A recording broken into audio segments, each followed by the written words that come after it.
Créé en 1999, le groupe Afrique Challenge, dont le siège social est à Casablanca, est une compagnie de conseil et de formation à vocation africaine, dont l'Afrique est l'espace de travail quotidien.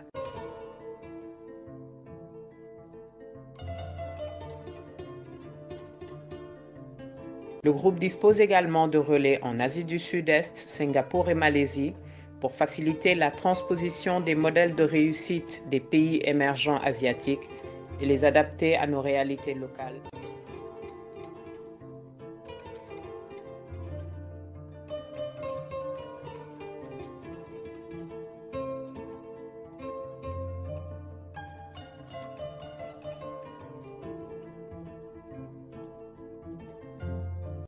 Notre conviction est qu'il nous faut attacher une attention particulière à la formation du middle management, car c'est le public qui traduit en résultat les orientations stratégiques de l'entreprise.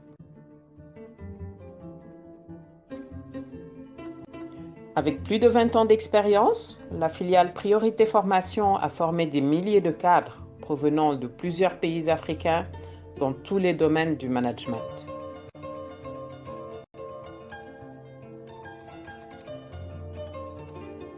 Hippocrate, filiale dédiée à la santé, a pour mission de conseiller, d'orienter médecins et patients vers les structures médicales les plus appropriées. Nous mettons également à la disposition des entreprises notre équipe d'experts pour l'optimisation des dépenses de santé au sein de leur entreprise.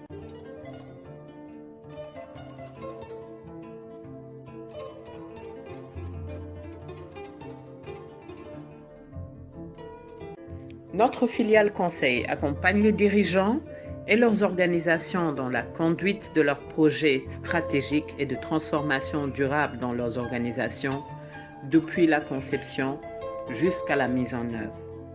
Nos services couvrent également la recherche de partenaires et le benchmark des meilleures pratiques à travers les voyages d'études.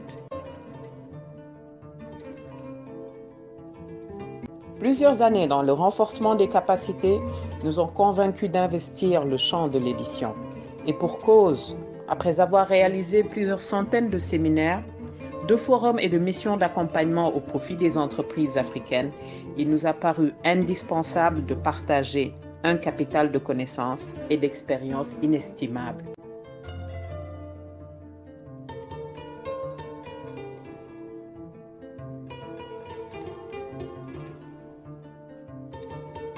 Notre conviction est qu'il nous faut inventer un management africain en nous appuyant sur nos valeurs culturelles, car l'expérience démontre les limites de la transférabilité des concepts anglo-saxons de management.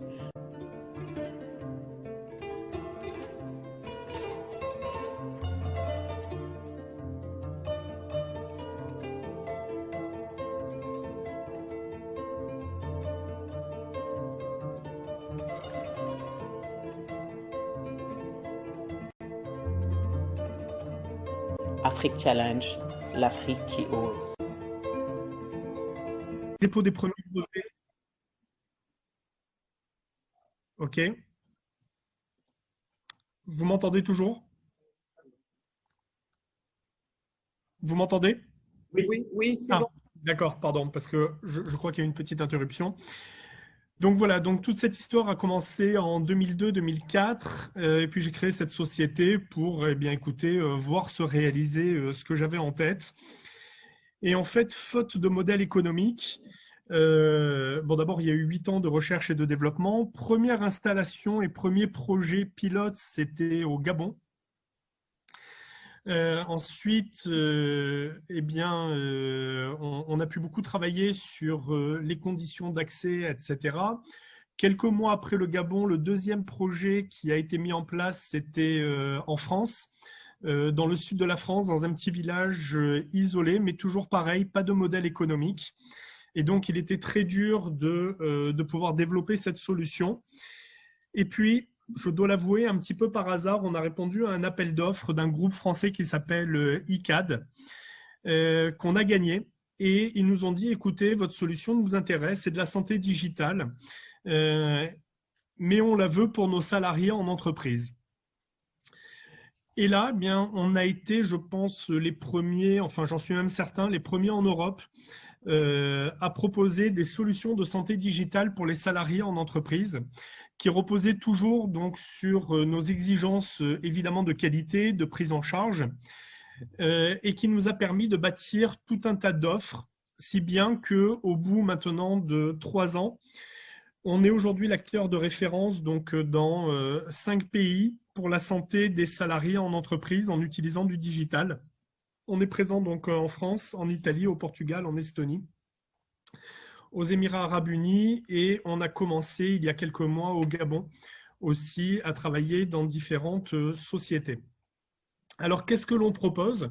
En fait, voilà donc ce que j'ai inventé, donc ces consultations qui sont en fait de véritables cabinets médicaux connectés à un médecin qui est à distance, qui peut se trouver à 50 km comme à plus de 6000 km. On a fait des consultations qui ont d'ailleurs très très bien marché entre la France et les Philippines, où on le fait parfois entre la France et certains pays étrangers pour les ressortissants français, entre l'Italie et certains autres pays pour les ressortissants italiens, etc. etc.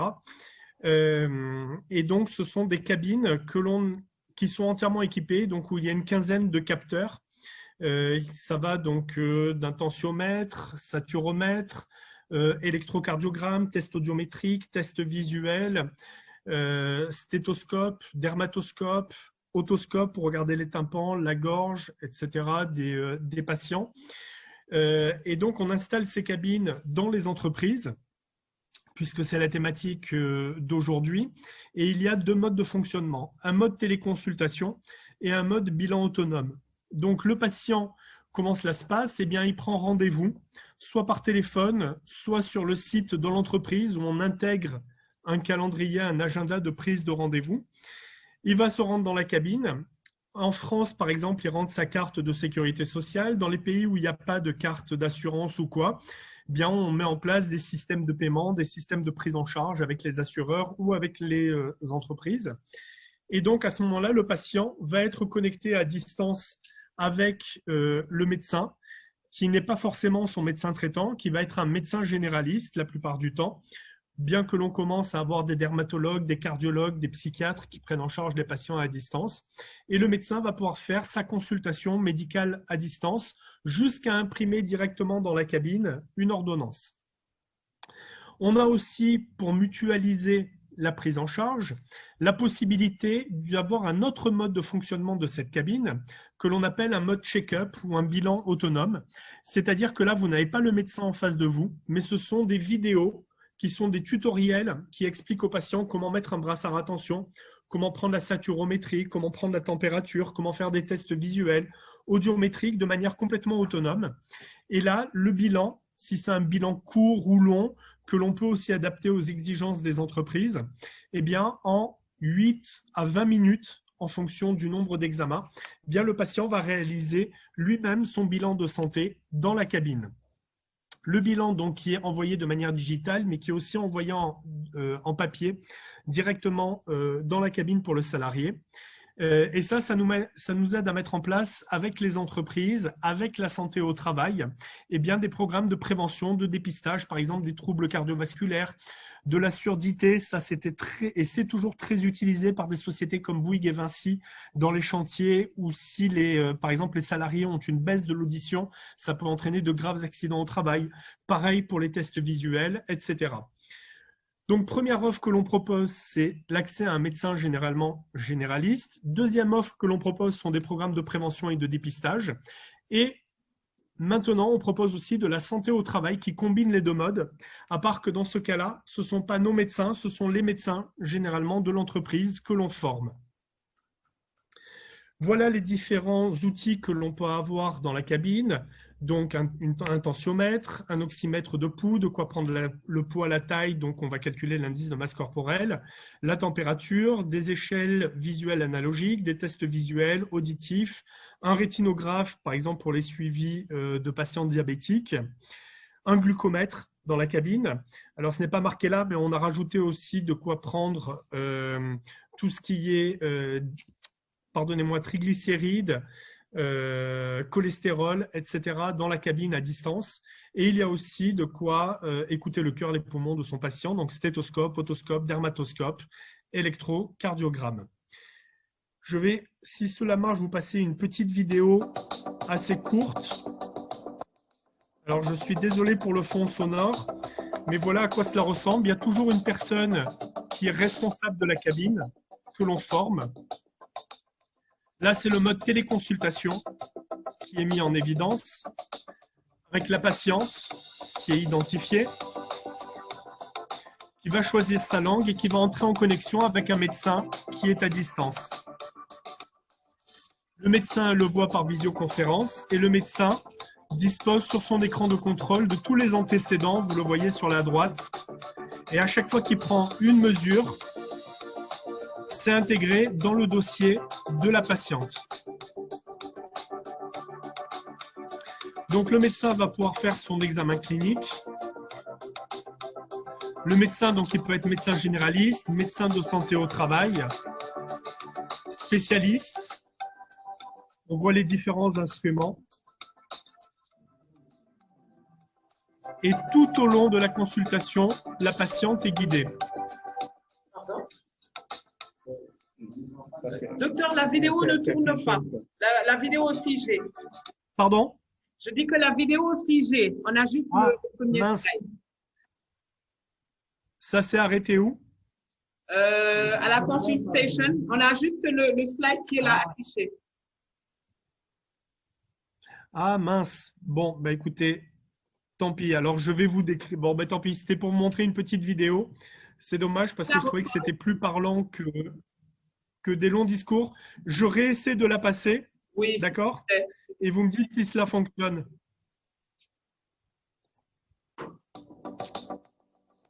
Ça marche? Non. Ça ne marche pas pour le moment. Toujours pas? Ça nous met que bon, mais écoutez, tant pis. Oui, oui. Bon, c'est dommage. Bon, en gros, ce que je vous montrais, c'était à quoi ressemblait la cabine, comment elle était à l'intérieur, mais là, vous la voyez un petit peu sur la gauche. Docteur, je voulais vous montrer aussi… Docteur Bodino, les participants tiennent à regarder la cabine. Hein. je ne sais tiennent pas. À regarder quoi? À regarder la cabine, la consultation. Eh bien oui, mais je vais essayer de relancer. J'espère que ça va marcher. Oui, ça m'est cliqué ici pour lancer la vidéo. Ça marche ou pas? Ça marche toujours pas. Peut-être, c'est un lien sur YouTube? Non, non, c'est une vidéo justement que j'ai testée sur un autre Zoom tout à l'heure, mais des fois, ce Zoom, ça ne marche pas bien. Ok, ok. Alors, donc, allez dans l'affichage de projection, cliquez voir. Qu'est-ce que nous pouvons voir? Il demande d'aller Oui. Vous voulez que je vous l'envoie? Alors, attendez, je vais essayer, si vous m'accordez quelques minutes, je vais essayer de la trouver sur YouTube et de la partager. D'accord, d'accord, il n'y a pas de souci. Ok, on va tenter ça. Sinon, je vous l'envoie par… Oui, après pour visualiser. Par mail.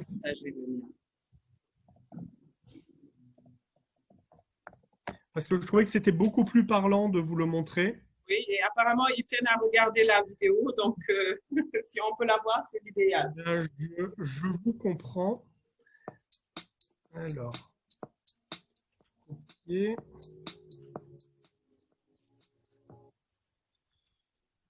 Alors, je fais quelques modifications sur mon PowerPoint et je vais essayer de vous la relancer de suite.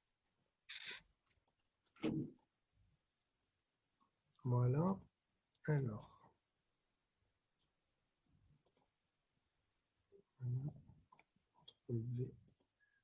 OK. On essaye, hein. Je relance.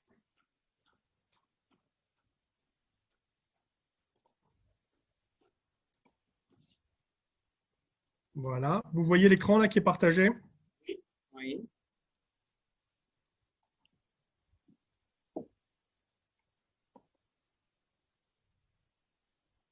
Est-ce que vous voyez là? C'est toujours figé, oui. Ça tourne. Ah, zut. pouvez me l'envoyer comme ça. Parce que là, du coup, est-ce que vous voulez… Alors, je peux vous l'envoyer sur votre mail, le lien. Oui, oui, envoyez-le-moi sur le mail, comme ça je partage ça. D'accord. Ah oui, c'est sur YouTube au fait. Alors, Je m'envoie le tout de suite et je le partage.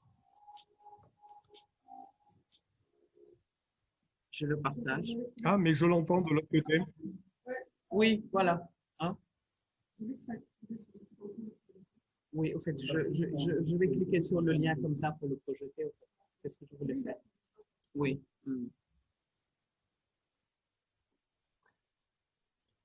Ça y est, je viens de vous l'envoyer, Madame Salle. OK. Vous me l'avez envoyé par mail, c'est En bien fait, c'est ça. peut-être moi qui n'ai pas. Ouais, je viens de vous l'envoyer par mail à l'instant. Oui, c'est venu. Je le vois sur mon Vous téléphone. l'avez reçu? Oui, je le vois sur mon téléphone. Tout de suite. Sinon, vous pouvez aller sur H4D YouTube. Là, je suis en train de partager ça. Voilà, Bon. parce qu'on a un média YouTube. Je les laisse regarder ça, comme ça après vous allez passer aux explications. Très bien.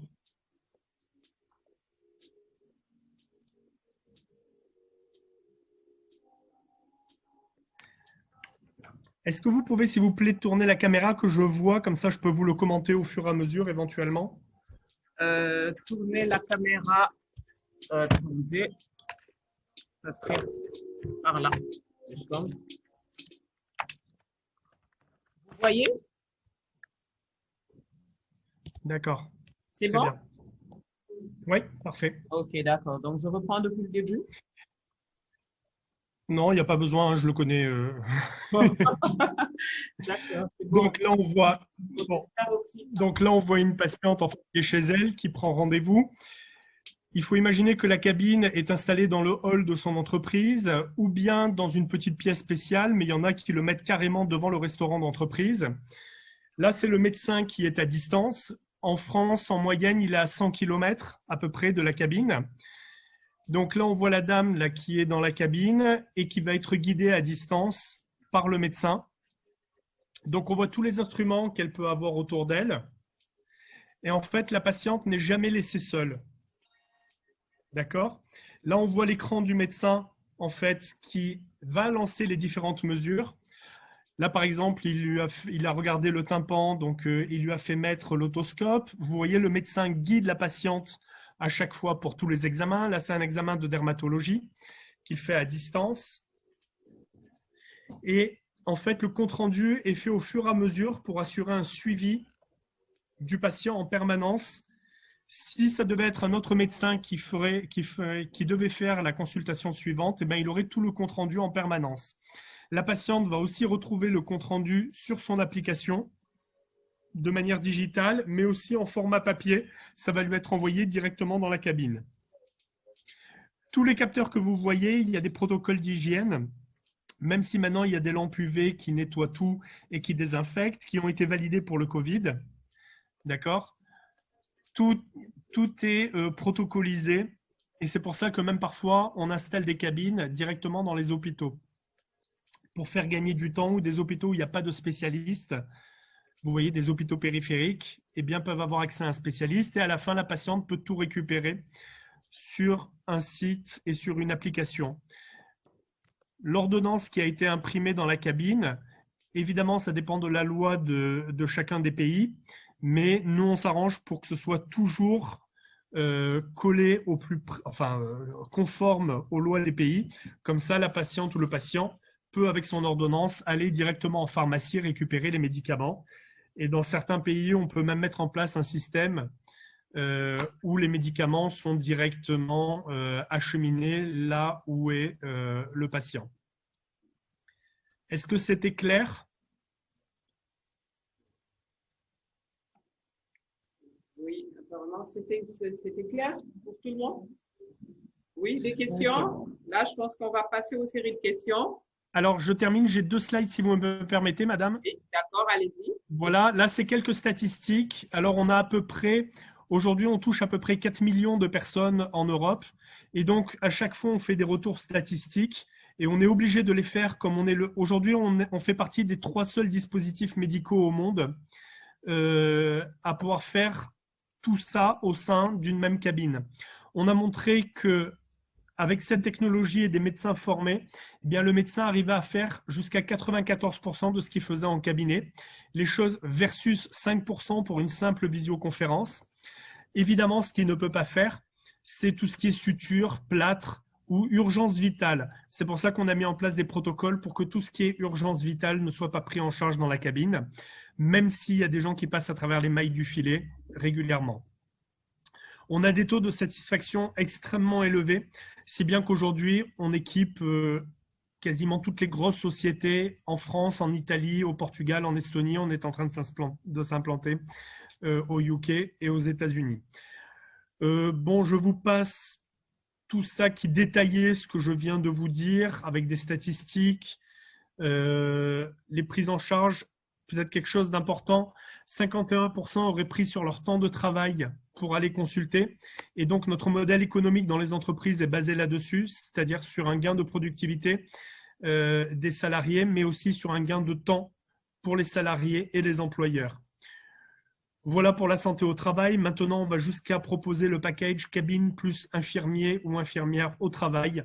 Les programmes de prévention, j'avais mis quelques exemples, mais je pense que c'est mieux d'en parler de vive voix. Et voilà quelques-unes des sociétés qui nous font confiance en Europe. Merci beaucoup pour votre écoute. J'espère que je n'ai pas été trop long. Non, pas du tout, Monsieur Bodino. Ça a été vraiment intéressant, vu que tout à l'heure, on a voulu passer pour la vidéo. Ils ont insisté pour regarder. C'est vraiment intéressant. Merci beaucoup. Je pense que présentement, nous allons passer aux séries de questions. D'accord? Je reste à votre disposition. Parfait. Alors, des questions s'il y en a? Questions, interventions, remarques.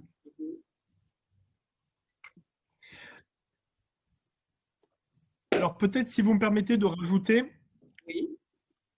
On a remarqué que dans certaines zones, on s'est beaucoup posé la question en France, en Italie, au Portugal, est-ce que les gens qui sont dans des petits villages isolés ou est-ce que les salariés qui sont plutôt dans les secteurs primaires ou secondaires vont accepter ce genre de dispositif? Écoutez, on est très surpris parce que c'est ceux qui l'acceptent le mieux. Même s'ils ne sont pas habitués à la technologie, eh bien, ils y vont. Et en fait, moi, je l'ai vraiment pensé pour que ça puisse être utilisé par le plus grand nombre. Les premières expérimentations que j'avais faites aussi, c'était dans des villages en Inde, en Asie, donc en Inde où il y avait beaucoup d'analphabétisme en plus, mais où ça a été très bien accueilli parce que c'était très didactique.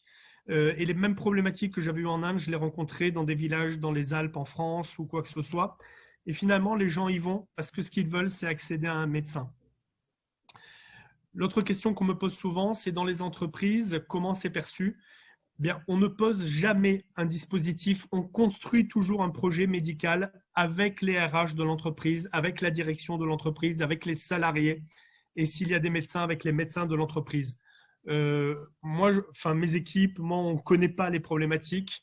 D'accord, on est là d'abord pour apprendre, pour écouter et pour construire ensemble. Et je pense que c'est une des clés du succès. D'autres questions, interventions? C'est tellement clair.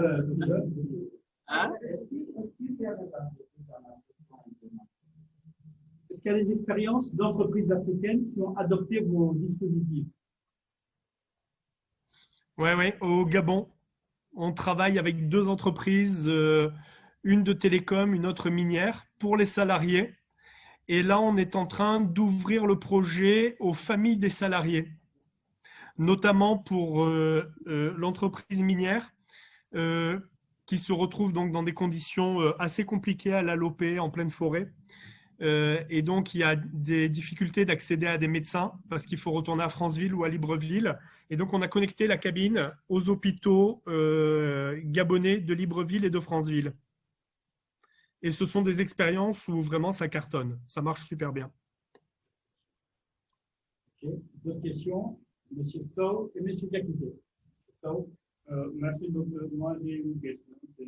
Par rapport aux entreprises qui vous ont fait confiance, voilà, en France et partout, quelle est la situation géographique de cette entreprise par rapport à l'hôpital qui est lié à la clinique qui est à côté?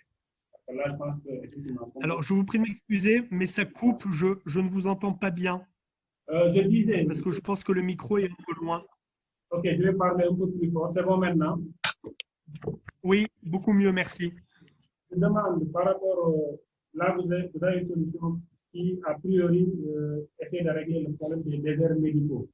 Mais j'ai vu qu'il y a beaucoup d'entreprises, en tout cas, qui vous ont fait confiance. J'aimerais savoir, par rapport à ces entreprises-là, leur localisation par rapport aux structures de santé. Parce que je comprends toujours que c'est quand il y a difficulté d'accéder aux médecins, surtout du point de vue géographique, que cette solution est utilisée. Donc, si c'est des pour savoir les entreprises qui ont fait confiance, est-ce que c'est à l'intérieur, là, effectivement, dans les déserts médicaux, ou bien au cœur même, à côté des structures sanitaires, il y a l'utilisation de ces outils-là? Alors, je suis désolé, ça a encore coupé, mais j'ai entendu, dites-moi si je réponds bien ou pas bien. Non, ce n'est pas à côté des structures sanitaires et en effet, généralement, c'est lorsqu'il y a des problèmes d'accès géographique, mais pas que. On s'est rendu compte, alors je vous donne l'expérience française, italienne et portugaise, d'accord? Je ne sais pas si ça peut être la même chose dans les pays en Afrique ou pas, mais je pense que oui. On a aussi des problèmes d'accès aux soins pour des questions économiques, pas que géographiques. Même dans les villes, il y a des gens qui ne vont pas se soigner parce qu'ils ont des problèmes d'argent. Il y a des questions sociétales, donc ce n'est pas que géographique. Ensuite, lorsqu'il n'y a pas assez de médecins dans la périphérie, c'est là que l'on intervient. Mais même maintenant, on intervient dans des endroits où il y a beaucoup de médecins, mais qui sont déjà surchargés. Et à ce moment-là, on va chercher du temps médical supplémentaire dans les régions ou même parfois dans les pays avoisinants. Merci. Merci. Et je ne sais pas si vous m'entendez bien, parce que moi, je n'entends pas très bien, donc j'espère que vous m'entendez bien. On entend très très bien, la réponse est très claire et répond à sa préoccupation. Monsieur Diakité, en PDG Guinée, je voulais juste savoir, durant les consultations, est-ce qu'il vous est arrivé à dire, d'accord, le patient là, il a peut-être une maladie qu'on ne peut pas diagnostiquer à partir de la cabine. Donc, à ce moment-là, l'ordonnance ne sera pas disponible. On l'oriente vers une autre structure ou bien on l'invite à venir voir un médecin, soit à l'étranger ou bien dans son pays d'origine. Est-ce qu'il vous est arrivé une consultation? Oui, c'est une excellente question. Et en fait, il y a plusieurs questions dans votre question. La première réponse que je vais vous faire, c'est qu'on ne pose jamais une cabine, on construit toujours un projet médical. Ça veut dire quoi? Ça veut dire qu'on ne va pas laisser les patients livrés à eux-mêmes. Jamais.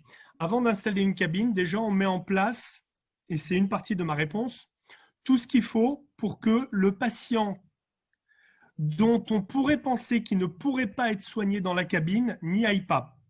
En gros, si un patient, lorsqu'il prend rendez-vous, il y a une petite liste de questions, de 9 questions. S'il a une douleur dans la poitrine, on va présupposer que c'est un infarctus et que donc on va lui faire perdre du temps s'il va dans la cabine et automatiquement, il est quand même pris en charge par nous et il va être orienté vers l'hôpital directement. Si maintenant il est dans la cabine et que le médecin se rend compte qu'il n'arrive pas à le soigner parce que c'est trop compliqué, mais en sachant que, par exemple, moi je sais aujourd'hui vous faire un examen du ventre à distance. Vous voyez, je sais vous faire un examen d'épaule à distance. C'est ça notre grande force.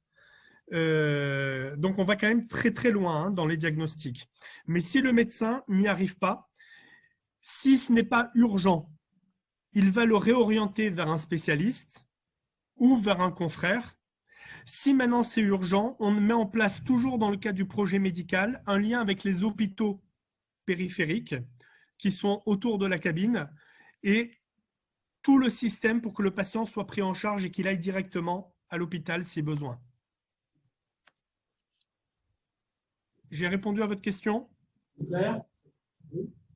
Bon, d'autres interventions, questions?